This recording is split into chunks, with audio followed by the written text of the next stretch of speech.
بالله من شرور أنفسنا من يهده الله فلا مضل له ومن يضلل فلا هادي له أشهد أن لا إله إلا الله وأشهد أن محمدا عبده ورسوله. Yang terhormat Guru Senior Ibu Fatimah Sarjana Pendidikan, yang terhormat calon Guru Penggerak Angkatan 10 Ibu Husnul Khotimah Sarjana Pendidikan anak usia dini, dan yang saya hormati pula seluruh Dewan Guru TK PGRI Al-Amin Tengger. Pertama-tama, marilah kita panjatkan syukur kehadiran Allah Subhanahu wa Ta'ala yang mana telah memberikan kesempatan kepada kita semua sehingga kita bisa berkumpul dalam acara pemaparan materi budaya positif oleh calon guru penggerak Angkatan 10 Ibu Husnul Khotimah SPD. Yang kedua, sholawat serta salam senantiasa kita aturkan kepada junjungan kita Nabi Muhammad SAW yang kita nanti-nanti syafaatnya ya Allah. Saya perkenalkan, nama saya Budiah sebagai pembawa acara pada hari ini akan menyampaikan beberapa susunan acara. Acara yang pertama yaitu pembukaan, acara yang kedua pemaparan materi budaya positif, acara yang ketiga yang memasuki acara yang pertama. Marilah acara pada hari ini kita buka dengan bacaan basmalah bersama. Bismillahirrahmanirrahim. Hadirin yang berbahagia, memasuki acara yang kedua yaitu pemaparan materi budaya positif oleh calon guru penggerak Angkatan 10 Ibu Husnul Khotimah Sarjana Pendidikan anak usia dini. Pada beliau waktu Islam.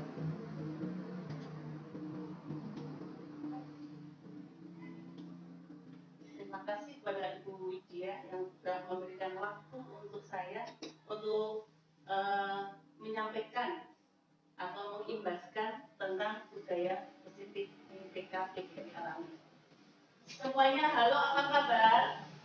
Alhamdulillah, sehat jasmani, sehat rohani, sehat ekonomi. Iya, terima kasih. Assalamualaikum warahmatullahi wabarakatuh. Waalaikumsalam warahmatullahi wabarakatuh. Alhamdulillahilladzi arsala rasulahu bil huda wa dinil haq liyudhhirahu 'ala dini kulli wa kafa billahi shahidan.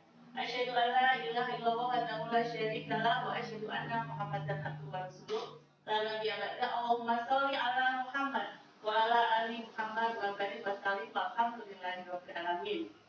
Rekan-rekan guru TK PGRI Al-Amin yang kami hormati, marilah kita terlebih dahulu mendengarkan rasa syukur kita dari Allah Subhanahu wa Ta'ala bahwasannya pada pagi hari ini kita akan mengikuti kegiatan tentang pengibasan budaya positif.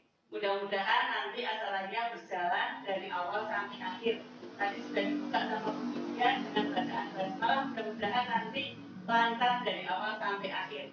Ini adalah merupakan tugas dari saya sebagai guru penggerak, calon guru penggerak angkatan 10, yaitu harus mengimbaskan sama teman-teman yang ada di lembaga TK PGRI Al-Amin. Di sini saya nanti akan menyampaikan tentang budaya positif. Ada yang tahu apa itu budaya positif? Seperti apa? Sesuai dengan angan-angan kita.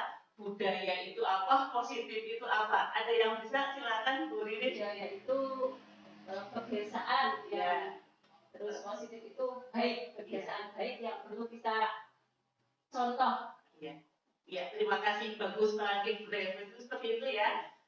Budaya itu kebiasaan, terus positif itu yang baik. Berarti pembiasaan yang baik-baik seperti itu ya. Dan di sini kita sering banget setiap hari, hampir setiap hari melihat anak-anak kita itu ada yang misalnya sudah bisa saling, itu sudah budaya positif. Contohnya apa lagi? Selain itu, misalnya apa? budaya positif yang baik-baik tadi yang harus dibiasakan apa saja? Biasanya itu kalau ada misalnya kita mau lewat, Ya. permisi sambil menunduk kayak gitu. Iya, itu juga budaya positif, bagus banget. Kemudian ada lagi yang lainnya? Sebelum berangkat sekolah, ya, anak-anak terbiasa saling sama ibu gurunya. Oh iya, itu juga budaya positif karena itu kebiasaan baik sebetulnya. Hampir sama seperti itu, nanti kita jelaskan sama-sama ya tentang budaya positif itu seperti apa sih? Apa tadi seperti yang teman-teman sudah sampaikan, insya Allah hampir sama. Cuma kita belum terbiasa dengan istilah budaya positif. Nanti kita akan lihat semuanya ya. Dari ini silakan Bu. Nah, ini saya sebagai di TKPGRI Al-Amin, lagi Bu. Terus yang berikutnya yaitu konsep budaya positif. Tadi disampaikan kebiasaan apa ada atau tidak ya di sini ya. Nah, di sini yang pertama yaitu perubahan paradigma belajar. Terus motivasi perilaku manusia. Selanjutnya disiplin positif, terus posisi kontrol guru, nilai kebajikan, keyakinan kelas, kebutuhan dasar manusia, segitiga restitusi. Dan nanti saya jelaskan dari perubahan paradigma, dari motivasi perilaku manusia, semuanya akan saya sampaikan di sini. Silakan lanjut Bu Widya. Tentang perubahan paradigma belajar, yaitu silakan bacakan Bu Alza. Pembelajaran dengan paradigma baru merupakan pembelajaran yang dirancang berdasarkan prinsip pembelajaran berdiferensiasi sehingga para peserta didik belajar sesuai kebutuhannya berdasarkan tahap perkembangan sesuai teori psikologi modern untuk mewujudkan profil pelajar Pancasila. Nah, ini ada paradigmanya seperti apa sih? Nah, ini pembelajaran yang dirancang berdasarkan prinsip berdiferensiasi itu seperti apa? Ini mungkin masih asing ya, kita masih asing dengan berdiferensiasi, yaitu pembelajaran yang sesuai dengan kebutuhan anak. Ya, ada anak yang minatnya misalnya sukanya akademik, ada yang sukanya misalnya dengan pendengaran auditori atau dengan audio visual atau dengan audionya saja sebetulnya. Ini namanya pembelajaran berdiferensiasi seperti itu. Di sini kita harus sesuai dengan psikologi modern untuk menunjukkan profil pelajar Pancasila. Untuk profil pelajar Pancasila juga kita karena belum sepenuhnya menerapkan kurikulum merdeka, jadi kita masih asing ya. Untuk itu kita bahas sama-sama, nanti di sini kita belajar sama-sama tentang profil pelajar Pancasila. Yang pertama, kelihatan pembentuk Bu Novi, yaitu apa ya? Beriman kepada Tuhan yang Maha Esa dan berakhlak mulia. Iya, bagus. Terus yang selanjutnya, yang kedua Bu kita. Yang kedua mandiri ya. Yang ketiga bukan bernalar kritis. Terus yang selanjutnya Bu Ririn kreatif. ya, kreatif juga bisa. Terus Bu Widya iya. Yang satu lagi Bu Vita berkebinekaan global. Nah, ini cakupan tentang profil pelajar Pancasila. Lanjut Bu Widya. Nah, ini saya sampaikan lagi miskonsepsi tentang teori kontrol. Tadi kita sudah paham paradigma belajar seperti apa. Sekarang kita lanjut tentang konsep orang-orang itu kadang salah. Tingginya itu anak kecil itu diatur di atas sebetulnya. Ini ada guru mengontrol murid. Sering seperti itu kok betul. Sering banget. Saya sendiri juga masih belajar, belum bisa ya. Saya ngontrol murid ini murid itu sesuai dengan apa yang kita mau seperti itu ya. Terus lagi ilusi bahwa orang dewasa berhak memaksa. Harusnya berhak apa betul tidak berhak memaksa, tidak boleh Terus ilusi bahwa semua penguatan positif reflektif dan bermanfaat. Lagi ilusi juga bahwa kritik akan membuat rasa bersalah, mampu menguatkan karakter dewasa, berhak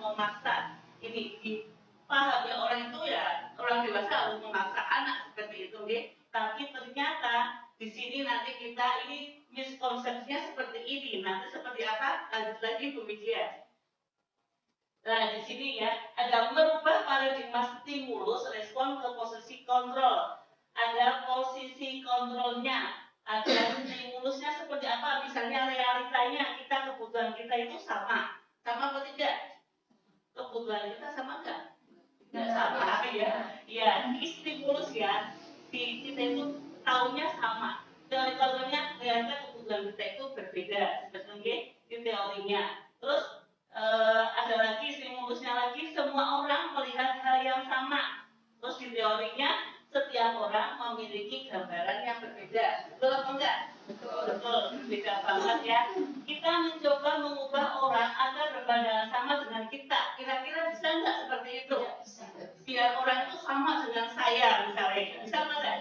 Tidak bisa, karena apa? Kita berusaha memahami pandangan orang lain itu tentang dunia itu beda, gitu ya. Yang berikutnya, perilaku buruk dilihat sebagai suatu kesalahan.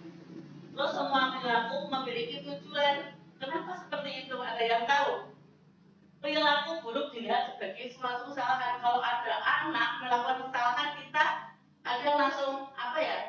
Salah gitu ya. Nggak tahu alasannya apa. Ternyata anak kecil itu punya alasan. Atau kita sendiri kalau melakukan keburukan itu, kenapa sih? Ternyata ada alasannya. Karena misalnya tidak nyaman atau kita kurang apa ya? Kurang kebutuhan dasarnya. Jadi kita akhirnya seperti itu melakukan hal-hal yang buruk seperti itu. Terus yang berikutnya, orang lain bisa mengontrol saya, hanya Anda yang bisa mengontrol diri Anda. Ini yang betul siapa? Orang lain bisa nggak mengontrol saya? Tidak bisa. Yang bisa mengontrol siapa? Iya, tepat sekali. Yang bagus seperti itu. Yang bisa itu mau baik apa buruk itu kita yang bisa mengontrol diri. Nanti kita juga yang bisa menekan sendiri, saya ini harus dilakukan apa tidak, itu tergantung kita sendiri, bukan dari faktor lain atau eksternal seperti itu.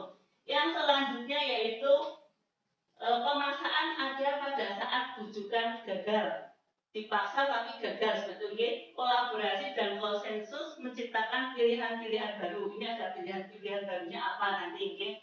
Model berpikir menang dan kalah. Model berpikir menang dan kalah ini hampir sama yang ini ya, yang teori kontrolnya juga sama dengan stimulus responnya seperti itu. Lanjut begini.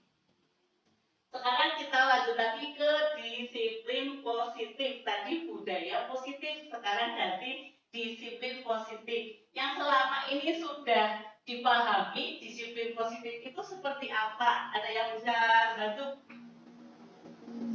Disiplin positif. Disiplin itu apa ya?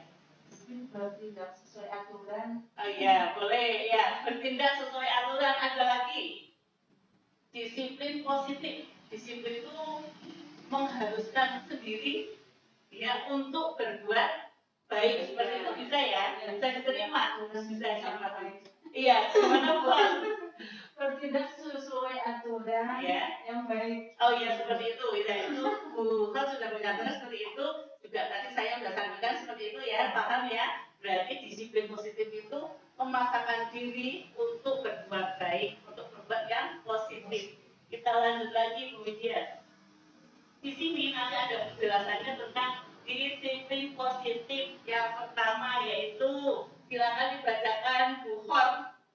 Tunggu. Disiplin berasal dari kata disiplin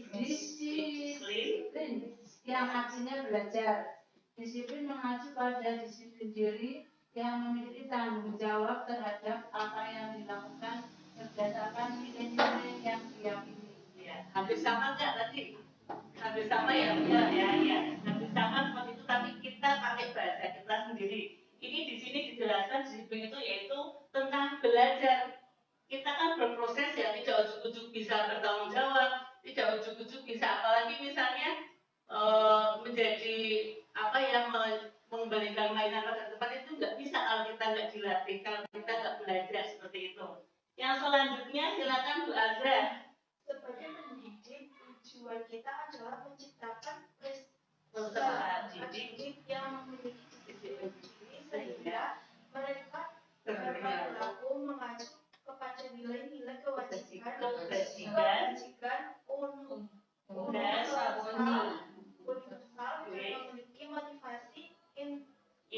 prinsip dalam perubahan perilaku ke arah yang lebih baik. Ya, bisa dipahami. Bu Asa yang bahasa bisa paham. Oke. Tadi kita sebagai pendidik itu menciptakan peserta didik untuk memiliki disiplin diri sehingga mereka berperilaku kepada nilai-nilai kebajikan. Nilai-nilai kebajikan itu atau nilai-nilai karakter ya, misalnya saling menghormati, menghargai, terus bertanggung jawab, terus apalagi kayak jujur, apalah bisa seperti itu. Ini namanya kebajikan universal. Memiliki motivasi tadi dari apa? Dari dalam, bukan dari orang lain ya.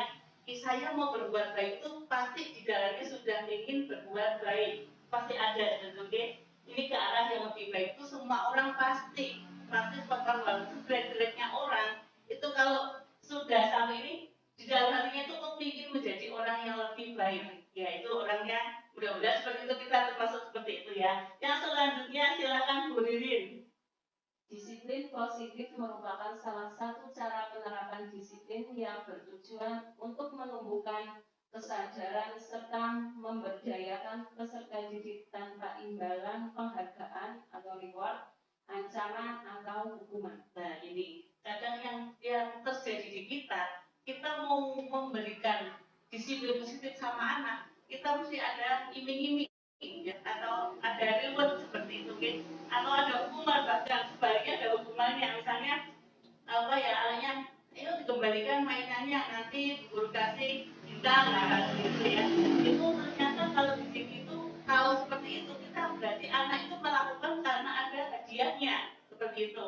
Tapi kalau apa ya, kesadaran diri itu tanpa disuruh pun, kalau pembelajaran sudah bagus, insya Allah dia melihat apa yang tidak enak dipandang mata, sampah misalnya akan dimasukkan ke tempat sampah, itu namanya kesadaran. Di sini kita belajarnya tentang nanti kesadaran anak supaya disiplin positif tanpa ada hukuman, ada reward atau ada ancaman, tidak ada ancaman sedikit pun seperti itu.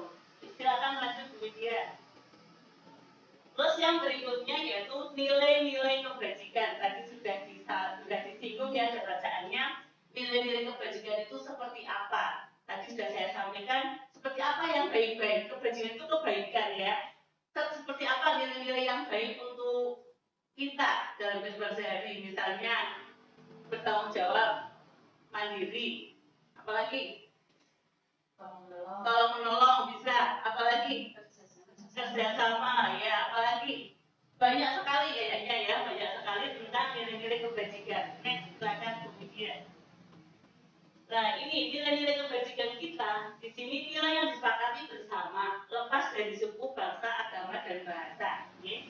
Maupun latar belakangnya baik itu orang Papua, orang mana saja itu kita tidak sampai situ, ya. Cuma kita membahasnya contoh nilai kebajikannya itu, yaitu yang pertama tadi sesuai dengan profil pelajar Pancasila. 1.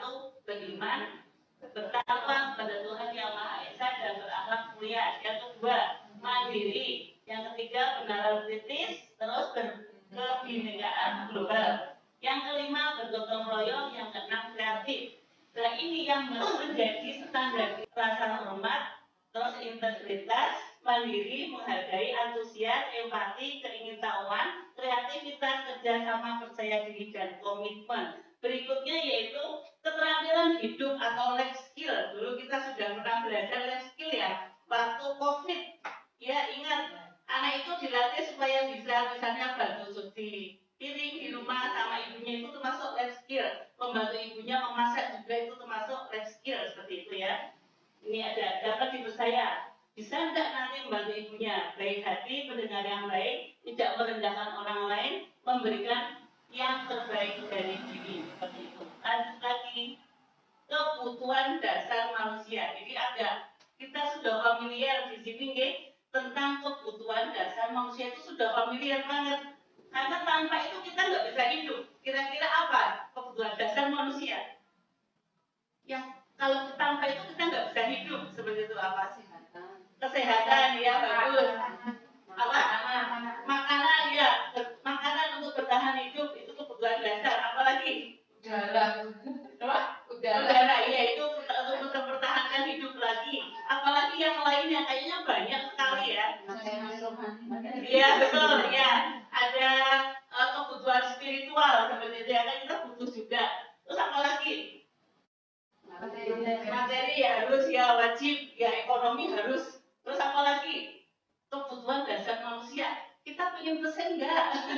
Ada kita pengen pesen itu juga kebutuhan karena kita butuh suasana apa yang beda dari rutinitas dengan bekerja yang begitu banyak, rutinitas yang begitu banyak. Terus ada lagi kita sudah makan sudah apa kita butuh kesenangan yaitu plesir seperti itu misalnya ini sudah biasa pesen ini sudah biasa. Terus lanjut lagi kebutuhan dasar manusia apalagi belajar itu bertahan hidup untuk memenuhi kebutuhan makan seperti itu ya bagus. Apalagi ada lagi yang kayaknya kita biasa sudah melakukan tapi kita bingung yang mana ya seperti itu ya. Misalnya apa?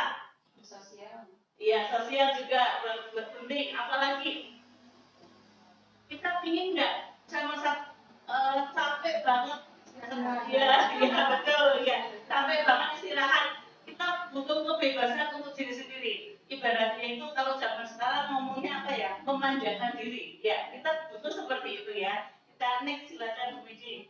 Nah kebutuhan dasar manusia yaitu seluruh tindakan manusia memiliki tujuan tertentu sesuai yang kita lakukan yaitu usaha terbaik kita untuk mendapatkan apa yang kita inginkan. Ketika kita mendapatkan apa yang kita inginkan, semua yang dilakukan memiliki tujuan tertentu yaitu untuk memenuhi kebutuhan dasar. Yang ketiga, silakan koreksi pada diri sendiri. Seperti itu. Lanjut lagi Bu. Nah ini tadi sudah saya singgung dari awal ya tadi sudah berpendapat semuanya kebutuhan dasar manusia itu apa saja. Yang pertama tadi ada bertahan hidup tadi Bu sudah mengutarakan kesehatan. Terus ada lagi apa ini? Kalau ada tempat tinggal, kalau ada tempat tinggal gimana? Kita bingung ya, seperti itu ya. Terus pakaian dan makanan tadi Bu Novi belanja katanya boleh belanja karena untuk memenuhi kebutuhan hidup kita makanan, pakaian, rumah dan kesehatan. Ini bertahan hidup. Terus kebutuhan dasar yang selanjutnya yaitu kasih sayang dan rasa diterima. Ini kayaknya perlu betul ya. Perlu banget. Kita itu perlu diterima, perlu diterima oleh teman kita seperti itu. Kebutuhan untuk memberi dan menerima kasih sayang, kebutuhan akan hubungan dan koneksi sosial. Tadi disampaikan juga tentang sosial. Ini di sini kita merasa apa ya? Kalau ada kelompok yang bisa menerima kita seneng nggak? Ya. Seneng, ya karena itu tadi ini memang kebutuhan dasar kita seperti ini. Kalau kita nggak ada kasih sayang dari suami misalnya atau dari siapa orang tua ya bisa itu kita butuh kasih sayang dari keluarga seperti itu. Kalau semua ini tidak terpenuhi itu akan menjadi masalah nantinya. Nanti kita lihat ya pembahasan yang berikutnya. Yang selanjutnya ini penguasaan. Kira-kira penguasaan itu apa? Ada yang bisa menjadi kompeten, menjadi terampil, diakui, didengarkan dan memiliki harga diri. Misalnya, Bu Hot mempunyai prestasi, terus setelah itu ada penghargaan dari kepala sekolahnya misalnya, itu namanya juga pengakuan. Misalnya Bu Hot lulus PPG misalnya, tadi itu juga kalau kita kasih selamat itu sudah senang belum Bu? Senang merasa diakui, oh ternyata aku bisa ya, aku menjadi mampu. Terus orang teman lain juga menghargai itu, senang apa tidak? Terus orang senang, saya juga senang menghargai. Oh Bu Nurul ternyata bisa apa misalnya, bisa ngurusi apa, cara apa, itu merasa bangga. Sebenarnya kita butuh diakui. Berarti butuh diakui itu termasuk kebutuhan dasar manusia. Yang selanjutnya kebebasan. Tadi ingin memanjakan diri ya, itu bisa kebebasan ingin banget sendiri dan tanpa diganggu anak misalnya, atau tanpa diganggu dan sebagainya, ingin harinya itu khusus untuk pandangan diri. Itu kadang kita ingin seperti itu ya salon, medikus itu misalnya, ya itu bisa. Ini kemandirian, otonomi, memiliki pilihan, mampu mengendalikan arah hidup seseorang. Kita pinginlah, tapi paling tidak kan kita pamit dulu ya, kita pingin kemana tapi sendiri misalnya, yuk bisa saja. Kalau kita nggak ingat sama anak atau keluarga ya, karena kita ingin bareng-bareng sama keluarga seperti itu. Yang berikutnya yaitu kebutuhan dasar manusia, yaitu tentang kesenangan. Ini juga kebutuhan dasar yang sangat banget ya, walaupun tidak setiap hari terus tidak ya, tapi kita butuh kesenangan, butuh bermain, tidak cuma apa ya sekedar kerja tugas itu kadang jenuh ya, apalagi pulang terus jenuh. Karena makanya di lembaga-lembaga itu ada acara outbound, ada acara wisata, itu juga bentuk dari kebutuhan dasar manusia tentang kesenangan. Lanjut Bu. Yang berikutnya yaitu tentang motivasi perilaku manusia. Ada motivasinya, manusia biar berperilaku baik itu ternyata butuh motivasi. Yang seperti apa sih? Kita lihat lagi, silakan Bu. Ini motivasi perilaku manusia, hukuman, konsekuensi, dan restitusi. Yang pertama, hukuman tidak berhubungan dengan kesalahan yang dibuat, terus bersifat satu arah. Itu hukuman seperti ini kriterianya ya, betul apa tidak? Kalau kita cermati kalimatnya, hukuman itu seperti ini, cenderung itu yang punya aturan saja yang menghukum. Jadi tidak peduli itu salah atau tidak peduli alasan apa itu apa tidak gitu ya.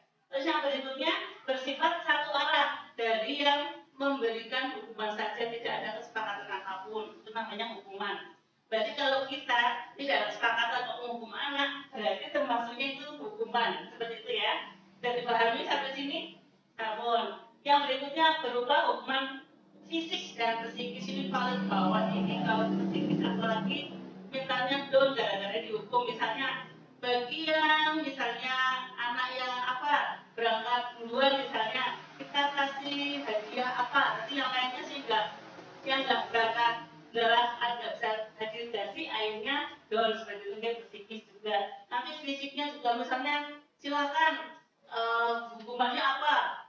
Kalau di SD itu ada yang seperti ini ya, saya lihat video itu sampai ngeri banget. Ada yang SD terlambat terus seperti ini, terlambat dihukum punya stop lagi sampai dipakai penggaris berapa kali. Akhirnya sampai berapa kali masih seperti itu, datang terlambat terus anaknya kan.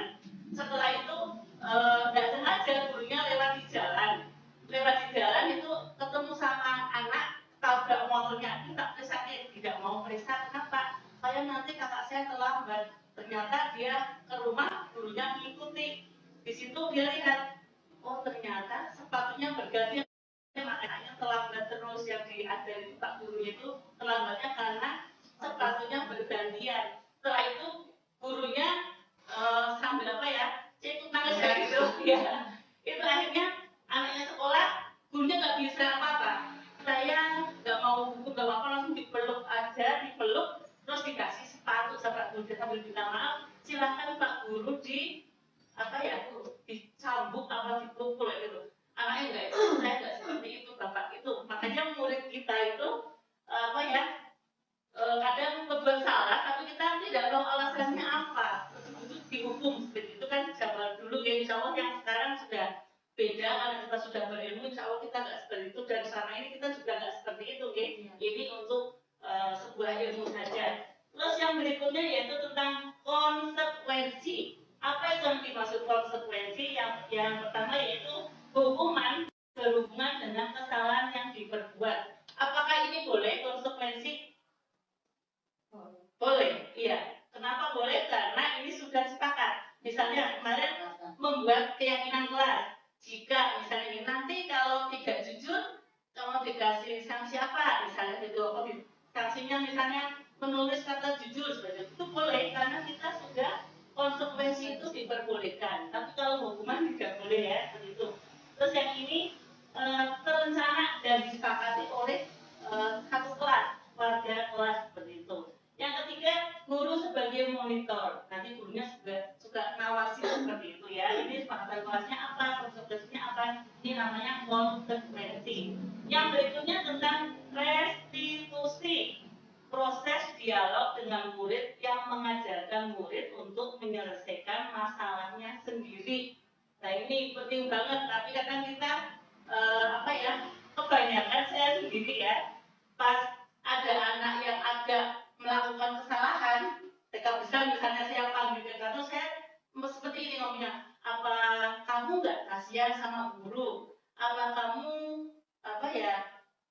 kasihan sama ibu kamu, itu ternyata membuat anak itu merasa gagal dan merasa bersalah dan merasa apa ya, ini ada dendam, ada apa sama bu gurunya, justru tidak menyelesaikan masalah. Yang baik di sini adalah restitusi, dengan pendekatan restitusi, yaitu dengan dialog. Kenapa sih kamu melakukan seperti itu, ditanya dulu. Terus misalnya melakukan itu tuh kamu tahu nggak itu apa ya, caranya itu sesuai nggak keyakinan kamu, ingin seperti itu atau tidak. Ini tanyakan semuanya sampai nanti ada solusinya di situ dengan dialog seperti itu.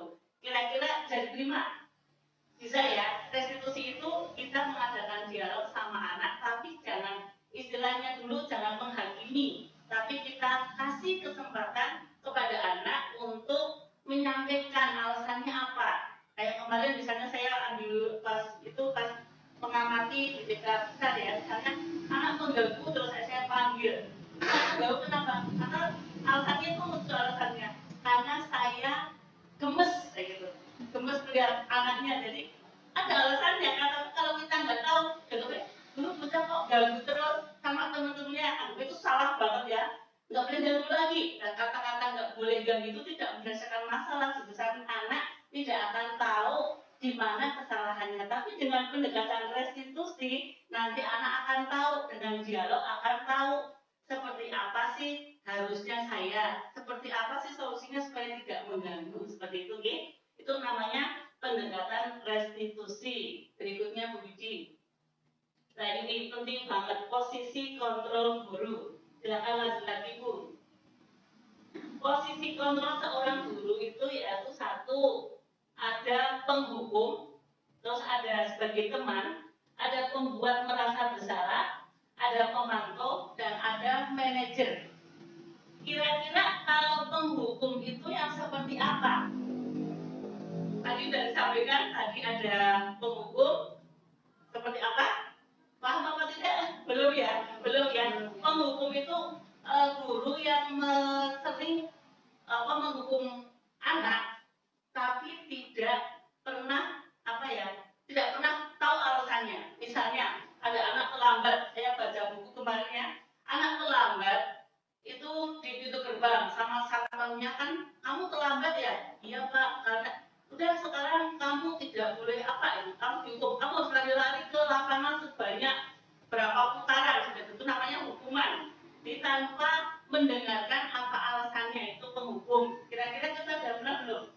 Belum, alhamdulillah belum, tidak ya. Biasanya ditanya kenapa terlambat. Oh iya, bagus ya. Kalau guru TK itu lebih banyak dialognya, itu lebih bagus, insya Allah tidak jadi guru yang penghukum seperti itu ya.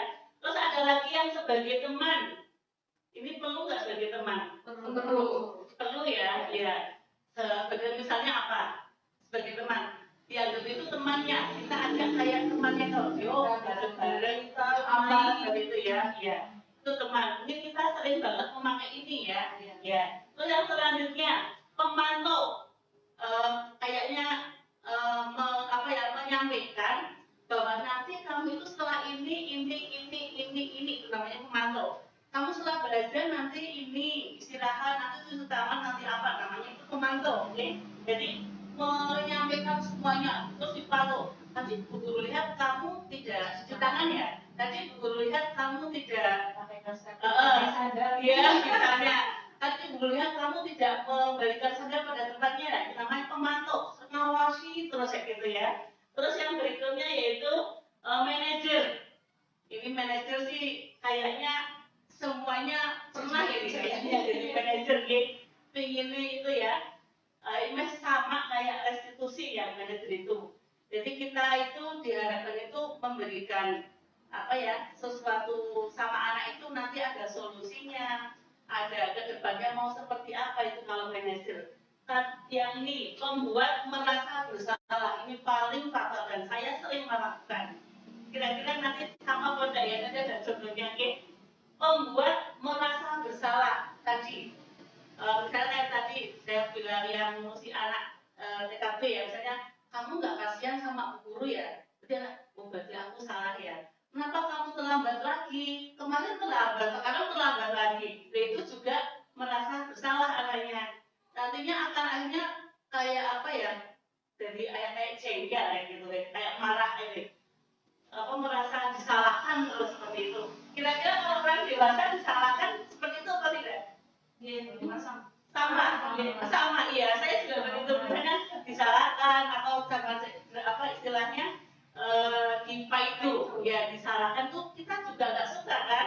Ya, pingin itu yang paling bagus dari posisi seorang guru yang paling bagus adalah yang terakhir yaitu manajer. Itu manajer itu menyampaikan semuanya dari awal. Misalnya ada yang terlambat, tadi malam kamu bukunya jam berapa? Kok terlambat? Kayak misalnya alarmnya nggak dibunyikan dulu. Nah terus ada orang yang di situ nggak, misalnya ibu kamu atau kakak kamu seperti itu misalnya ya, itu manajer berarti, ada bu, dan besok lagi kamu berarti minta bantuan sama ibu sama kakak kamu supaya mengingatkan kalau alarmnya belum dipasang, itu namanya manajer. Jadi kita mengingatkan, bukan pemantau tadi ya, kita mengingatkan solusinya apa kalau kamu terlambat, supaya nggak terlambat itu harus apa, berarti disebutkan alarmnya misalnya. Tapi saya lupa ininya bu, ada orang nggak di situ, ada, berarti ibu sama kakak kamu bisa bantu kamu supaya kamu bangunnya nanti lebih pagi seperti itu ya. Ini contoh dari posisi kontrol seorang guru seperti itu. Lanjut dulu. Terus contoh penerapan 5 posisi kontrol guru. Kasusnya tidak mengerjakan tugas yang diberikan guru. Kalau sebagai penghukum, dia akan kamu nggak kerjakan tugas ya. Sekarang saya hukum keliling lapangan sebanyak 10 kali, namanya penghukum. Terus yang pemantau, kamu sudah melakukan kesalahan, sudah tahu konsekuensinya apa? Ini ya pemantau, sekarang selesaikan tugasmu dan segera dikumpulkan. Ini pemantau ada solusi juga ya. Tadi kalau langsung salah, maksudnya apa? Harus mengerjakan tugas seperti itu. Terus yang berikutnya, teman. Ayo dong kerjakan tugasnya. Ini kan bahasanya bahasa teman. Jadi anak rasanya mungkin seneng ya. Oh, gurunya nggak jengkel, nggak marah kayak gitu ya misalnya. Nanti kalau udah selesai kita main ke mall. Ini sebagai teman, ya. Terus yang berikutnya, membuat merasa bersalah. Ini paling fatal katanya seperti itu ya. Karena apa? Itu anak merasa gagal, merasa salah seperti itu.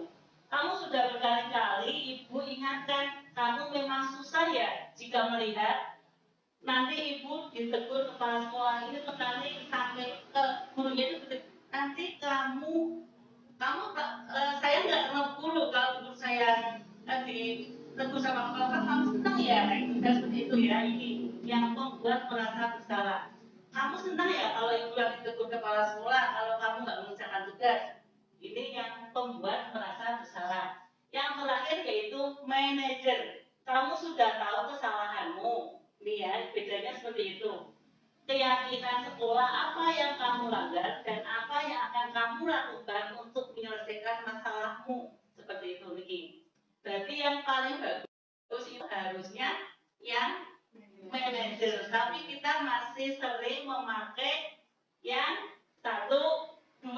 Seperti saya sendiri ya, kadang seperti itu. Pakainya yang ada teman, kita akrab. Ternyata setelah diselidiki itu teman juga bagus, tapi tidak bagusnya karena anaknya jadi efeknya manja. Seperti itu. Misalnya ada ya di kelas TKB itu ada. Sama saya senengnya meluk apa, kadang mau kadang enggak, karena nanti anaknya manja gitu. Bu guru saya melanggar apa? Saya nggak mau bu guru jadi aleman ya itu yang manja. Karena kita pakai posisi teman. Yang lebih baik itu yaitu pemantau sama manajer. Ini masih lumayan. Pemantau masih lumayan daripada yang ini yang 3. Kita pakainya yang pemantau. Ini kan ada solusi, ya tidak? Iya. Kamu sudah melakukan kesalahan, sudah tahu konsekuensinya apa, kita mengingatkan. Pemantau bagus, tapi yang lebih bagus lagi yaitu posisi manajer seperti itu. Kita lanjut lagi. Keyakinan sekolah. Ini keyakinan sekolah itu ibarat apa ya? Ada yang tahu kira-kira seperti apa sih keyakinan kelas atau keyakinan sekolah? Sama seperti kesepakatan sekolah. Oh iya, bagus. Ada lagi? Keyakinan sekolah, keyakinan. Ada nggak? Yang diyakini kita nanti mau seperti apa kayak gitu nih? Ini keyakinan sekolah. Nanti kita bahas. Sebelumnya ya saya mau sampaikan dulu. Ini tentang keyakinan sekolah, itu membuat peraturan yang diyakini bersama, disepakati bersama, dan dijalankan bersama, namanya keyakinan sekolah. Tapi karena kita sebagai guru kelas, jadi kita nanti ganti keyakinan kelas, seperti itu ya. Lanjut Bu. Untuk keyakinan kelas atau sekolah itu bersifat lebih abstrak. Intinya apa? Kelihatan. Apa ya? Nggak kelihatan. Apa sebenarnya? Kayak kata-kata. Misalnya sesuatunya bertanggung jawab atau faktanya tentang jujur. Kan nggak kelihatan. Abstrak ya. Nggak kelihatan. Nggak bisa dilihat langsung. Jadi lebih abstrak. Yang kedua, berupa pernyataan-pernyataan universal. Yang ketiga, dibuat dalam bentuk positif, kalimat positif tentunya ya. 4, tidak terlalu banyak dapat diterapkan di lingkungan tersebut. Yang kelima, semua warga kelas ikut berkontribusi dalam pembuatan keyakinan kelas. Ini tentang keyakinan kelas yang nantinya kita akan praktek ya, semuanya. Kemarin baru praktek 2 kelas. Itu yang TKA belum, insya Allah nanti kalau kita praktek baru seperti apa ya. Nanti saya mau bercerita dulu tentang pengalaman saya membuat keyakinan kelas. Kemarin sudah saya sampaikan di kelas B1, itu saya membuat keyakinan kelas. Kira-kira anak-anak kalau kelas ini itu ini kelas yang seperti apa? Akan saya ngomong, yang menyenangkan itu, ya posisi menyenangkan. Terus ada lagi, kira-kira lagi mau seperti apa lagi? Yang bersih Bu Guru, ya. Kalau bersih bagaimana caranya? Berarti sampah harus dibuang ke tempat sampah. Terus ada apa lagi? Yang tidak mengganggu teman, itu kan masih kalimatnya negatif. Tapi kalau setelah ini nanti guru membantu supaya menjadi kalimat positif seperti apa. Tapi kita sampaikan ke anak, misalnya tidak mengganggu teman, guru boleh, nggak apa-apa tidak mengganggu teman. Berarti namanya apa? Misalnya saling menyayangi atau cinta damai sudah bisa. Kelas kita mau kelas yang tidak berebut atau yang tidak berantem, berarti namanya cinta damai. Nanti setelah itu kita bersepakat, setelah kita di data semuanya, nanti setelah itu kita ambil 5 saja atau berapa saja, tidak ada semuanya, tapi yang mencakup di dalamnya. Jadi ini maksudnya ke misalnya sayang teman, maksudnya ke sayang teman, tidak mengganggu teman, atau tidak berebut berarti maksudnya ke cinta damai atau apa seperti itu ya. Ini tentang keyakinan kelas. Berikutnya Bu. Nah ini yang tadi yang terakhir saya sampaikan ya, segitiga restitusi. Yang tadi dalam mengatasi anak itu dengan pendekatan segitiga restitusi. Seperti apa segitiga restitusi? Yang pertama, silakan lanjut. Yang pertama menstabilkan identitas. Yang kedua validasi tindakan rasa bersalah. Yang ketiga menanyakan keyakinan kelas. Segitiga restitusi adalah suatu proses dialog yang dijalankan oleh guru agar dapat menghasilkan murid yang mandiri dan bertanggung jawab. Ini yang paling untuk pedoman kita nih. Jadi sesuatu apapun kita kepingin anak kita menjadi mandiri bertanggung jawab itu harus diselesaikan dengan 3 cara. Yang pertama menstabilkan identitas. Misalnya seperti ini, kemarin misalnya ya, kamu kemarin kata teman-teman kamu mengganggu ya, misalnya mengganggu teman, atau kamu kemarin berantem ya, misalnya ya, itu kan menstabilkan. Berarti dia tahu nggak kalau dia itu berbuat salah, misalnya, oh iya tadi kemarin aku berantem. Terus setelah itu kita menvalidasi rasa bersalah. Kamu tahu nggak kalau berantem itu termasuk tindakan yang buruk atau sikap yang tidak baik. Anaknya tidak, iya nggak bagus, nggak baik. Tapi kenapa kamu melakukan itu? Karena saya melindungi diri atau saya jengkel sekali misalnya gitu ya, kan ada seperti itu. Saya jengkel, saya dicontoh dulu, apa dulu gitu ya.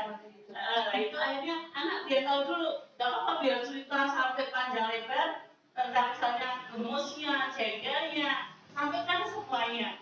Setelah nanti sampaikan semuanya, nanti akan tahu ternyata itu perbuatan salah ya. Dan itu kita baru menanyakan keyakinan kelasnya itu nanti mau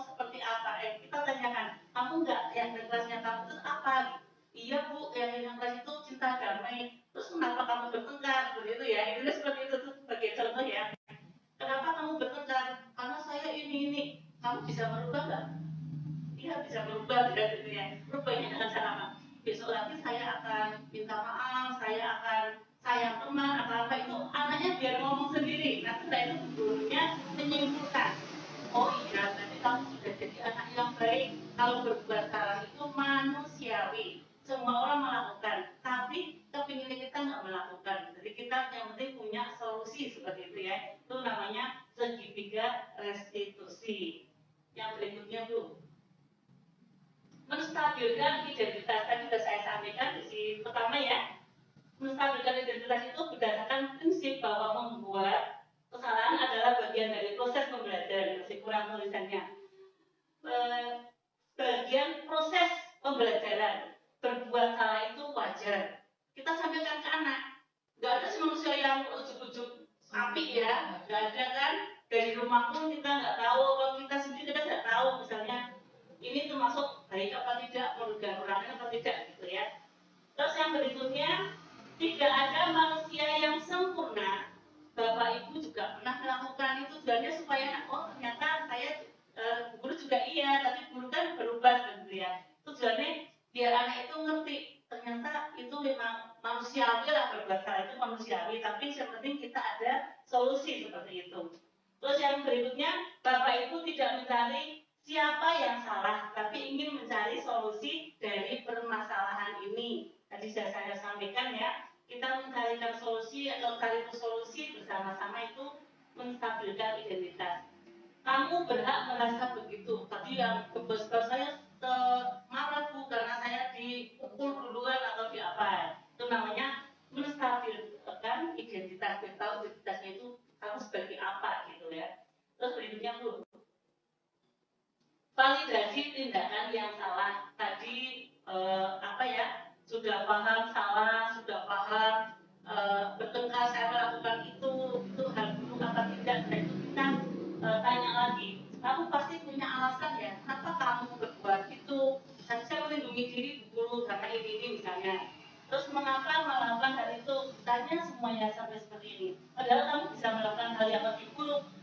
Justru kita menyampaikan ini kadang kita takut ya, kok malah mancing seperti itu ya. Tapi justru ini biar kita itu menghargai anak. Ternyata kamu sejari yang bisa melakukan yang buruk lagi, selalu berantem di apa misalnya tambah itu gemes banget ya gitu misalnya apa dilempar itu, tapi kamu kok nggak melakukan ya, berarti kamu hebat, berarti kamu anak yang baik. Tujuannya seperti itu, bukan berarti malahan padahal kamu bisa melakukan hal yang lebih buruk dari itu, dan sekedar cuma itu loh, tapi supaya anak itu tahu ternyata perbuatan itu masih ringan.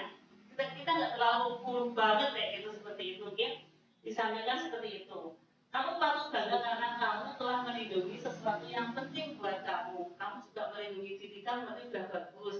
Dan nanti kamu melakukan karena kamu mempertahankan sesuatu yang penting buatmu. Ini tentang tindakan yang salah, validasi tindakan yang salah tadi. Berikutnya Bu, menanyakan keyakinan kelas berdasarkan prinsip nilai-nilai kebajikan siswa percaya dan berpindah menjadi orang yang diinginkan dan kehidupan yang dia inginkan. Apa keyakinan kelas kita? Nah ini terakhir, biasanya kita paham nggak keyakinan kelasnya kita itu apa yang kita bagi? Nah ini misalnya apa keyakinan kita? Iya Bu, cinta damai misalnya. Oh iya cinta damai. Terus gimana? Kamu sudah bisa apa belum? Misalnya nilai-nilai apa yang telah disepakati bersama? Iya teman cinta damai Bu, nggak boleh bertengkar, nggak boleh apa. Nanti ngomong sendiri kalau udah membuat keyakinan kelas. Seperti apa gambaran sebuah kelas yang ideal menurut kamu? Kelasnya biar bagus itu seperti apa? Ya nggak ada berantem, yang nyaman, yang apa. Ini anaknya ngomong sendiri biasanya kalau gitu, nih. Terus kamu ingin menjadi orang yang seperti apa? Ini supaya punya solusi. Saya pinginnya jadi anak yang baik, nggak mau bertengkar, nggak mau apa. Terus bagaimana solusinya? Dan ini ditanyakan menanyakan keyakinan kelas seperti itu. Sudah jelas semuanya? Sudah. Kayaknya sudah mulai bingung. Nanti kita belajar bareng-bareng. Terakhir ini dulu. Tepuk cinta. Cinta sedang, cinta besar. I love you. Ya, ulangi lagi kayaknya ada yang salah. Ada yang masih lupa. Ya, tepuk cinta. Cinta kecil. Cinta sedang, cinta besar. I love you. Ya, terima kasih. Baik, nanti yang terakhir kita saksikan video tentang menyelesaikan masalah dengan penerapan. Ya, tepuk cinta. Cinta kecil, cinta sedang, cinta besar. I love you.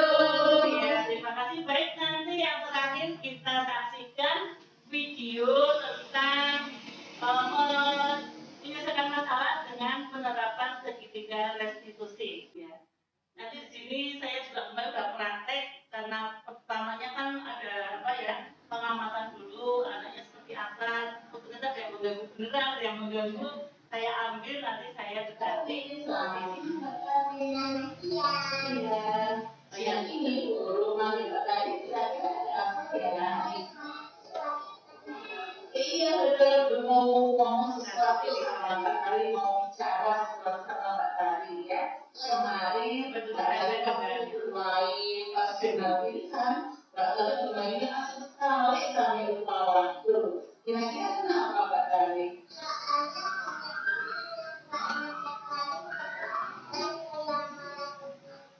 Oh, itu jadi Mbak Tari seneng ya. Mbak Tari itu ya. Ini bermain terus, waktunya udah habis, ada main gitu. Tapi kalau di sini di sekolah bermainnya ada waktunya, ada senam pilihan ada waktunya. Kemarin waktunya sudah habis, jadi harus selesai. Ya kira-kira Mbak Tari bisa nggak nanti? Kalau bisa apa tadi? Disiplin. Waktu, iya harus sesuai dengan kita ada waktunya. Iya, nanti Mbak Tari mau merubah itu dengan cara apa Mbak Tari? Ya,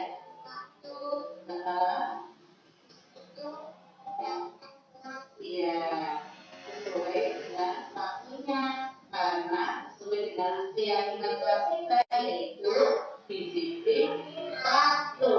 Ada waktu untuk apa? Untuk bermain lagi. Sunnah ada lagi. Cuci tangan ada waktunya semua. Ada waktu untuk apa Ya, terus mau jadi mau berubah jadi dengan disiplin, ya nggak usah nangis lagi ya.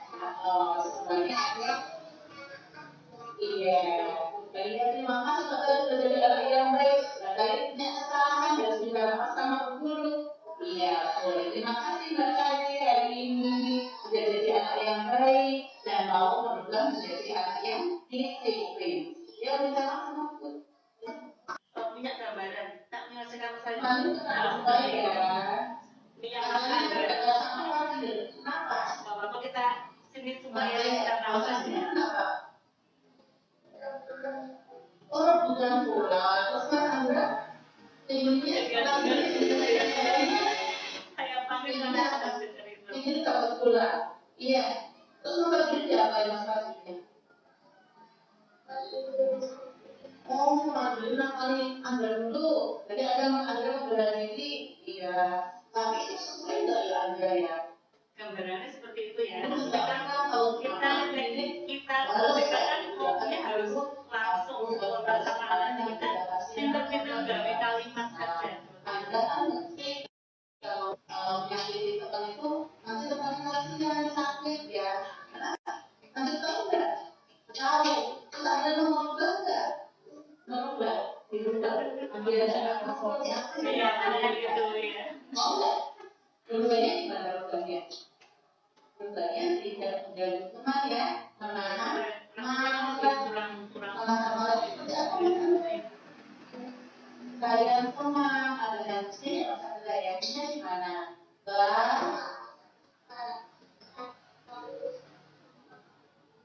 Cepet banget kan? Coba diulangi Tak ulangi lagi. Jangan kok. Iya betul, begitu banget sih sesuai dengan keyakinan kita yaitu saya teman. Bisa rasanya mau berubah, mau saya teman. Iya, terima kasih Anda ya sudah jadi anak yang baik yang saya teman. Itu sudah dulu kalau sudah jadi tidak mau makan ini sama ya sama aku dulu gitu ya. Iya, sama kan. Nah, ini tadi contoh tentang penerapan pendekatan dengan segitiga restitusi. Segitiga restitusi itu seperti apa? Ya tadi menstabilkan identitas, terus memvalidasi, yang ketiganya menanyakan keyakinan.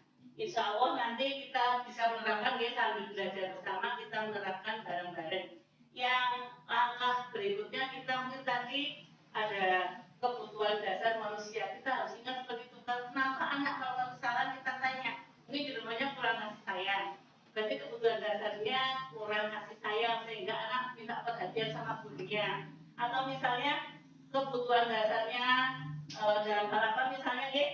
kurang kesenangan di rumah itu dikekang harus belajar, harus bercakap-cakap, akhirnya anak merasa kurang senang di siswa cari masalah begitu ya. Kita harus tahu ilmunya tentang kebutuhan dasar manusia.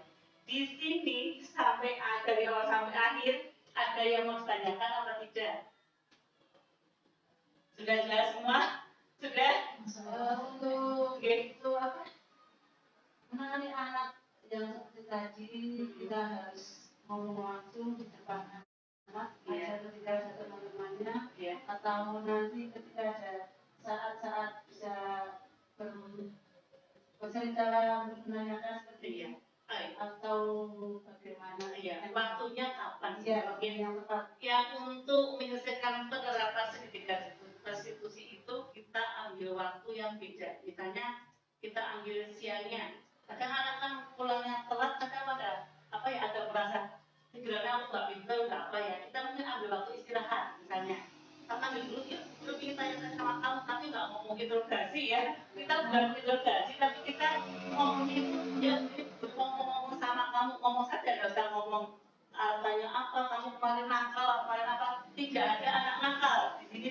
Dan dijelaskan tidak ada anak yang nakal, cuma karena kebutuhan dasarnya tidak terpenuhi, makanya membuat masalah seperti ini. Jadi waktunya disendirikan, tidak di depan teman-teman juga, karena nanti akan menimbulkan rasa malu. Terus anaknya jadi akhirnya dendam, nggak mau berbuat baik, justru akan berbuat yang lebih parah lagi seperti itu. Jadi kita ambil waktu sendiri, mau selesai pulang sekolah atau jam istirahat atau apa bisa disendirikan, tidak di hadapan teman-temannya, karena kasihan seperti ini. Biasanya juga kalau begitu kejadian anak ditanya itu belum cerita yang sebenarnya. Biasanya kalau sudah tenang atau kadang besoknya lagi, itu anak sudah bisa bercerita kemarin seperti ini. Tadi kan ada segitiga restitusi ya, menstabilkan identitas. Kadang-kadang belum nggak perlu ngomong karena nggak tahu, berarti itu belum tahu kalau dirinya itu salah. Dan kita sebagai guru harus mancing. Tadi salahnya kamu itu ini, benar apa enggak? Iya benar tadi benar, itu benar salah. Kita kan anaknya kadang nggak tahu, kenapa saya dipanggil, kenapa saya ditanyain, masa saya nggak melakukan, merasa tidak melakukan, tapi itu menurut gurunya kan itu sudah melanggar karena tidak sesuai dengan keyakinan kelas kita. Jadi kita menstabilkan dulu, nanti validasi salahnya apa, kita menanyakan keyakinannya apa yang disepakati seperti itu.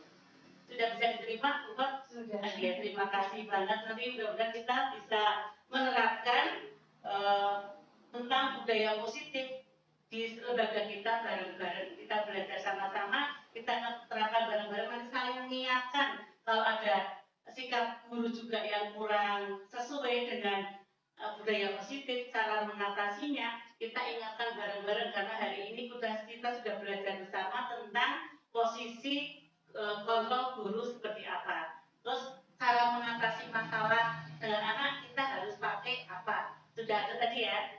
Ya, untuk mengatasi anak dengan pendekatan segitiga restitusi, kita harus sebagai posisinya sebagai manajer.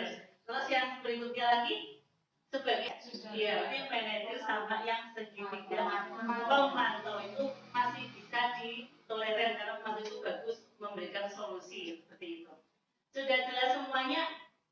Sudah, alhamdulillah. Mudah-mudahan pertemuan hari ini membawa hikmah untuk kita, menambah wawasan kita sehingga kita nanti bisa meningkatkan kualitas diri kita sebagai guru untuk pembelajaran yang lebih berkualitas lagi. Saya akhiri pertemuan hari ini, pemaparan materi budaya positif hari ini dengan bacaan hamdalah. Alhamdulillahirobbilalamin. Terima kasih semuanya sudah bisa hadir di sini. Assalamualaikum warahmatullahi wabarakatuh. Waalaikumsalam warahmatullahi wabarakatuh.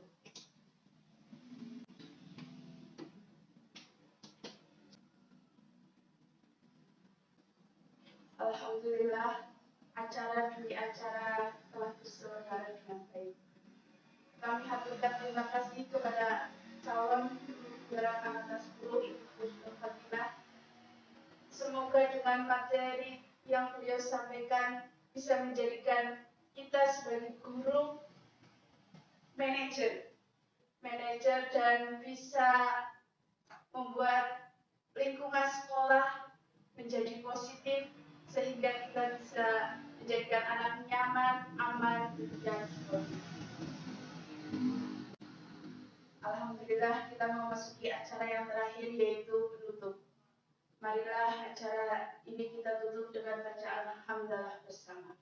Alhamdulillahirabbil alamin. Akhirul kata astagfirullahaladzim. Wassalamualaikum warahmatullahi wabarakatuh. Waalaikumsalam warahmatullahi